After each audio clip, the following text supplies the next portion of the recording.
hindi titiro ang Pilipinas hanggang hindi marunong manalangin ang mga Pilipino. Ba't ka galit sa akin? Kasi yung sinasabi ko, nakikilala mo yung mali mo na hindi tinuro sa'yo ng pari mo. Di ba ganun yun? Ama namin, nasa langit ka. Kanino ka mananalangin? Kay Maria? Hindi! Walang mababasa sa Biblia may Kristiyanong nanalangin kay Maria kahit isa. Wala niyan. Kanino mananalangin? Mananalangin sa Diyos! Sa Diyos! Basa, ayaw nyo ba ng totoo? Kung makatotohanan tayo mga Pilipino, huwag kayong manalangin kay Pedro, kay Miguel, kay Gabriel. Manalangin tayo sa Diyos! Yun ang sabi ng Diyos!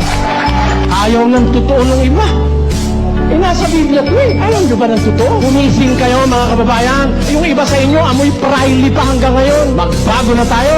Huwag na tayong manalangin sa mga kahoy, sa mga bato, sa mga plastic. Manalangin tayo sa Diyos. Ayon sa Biblia, yun ang utos ng Diyos.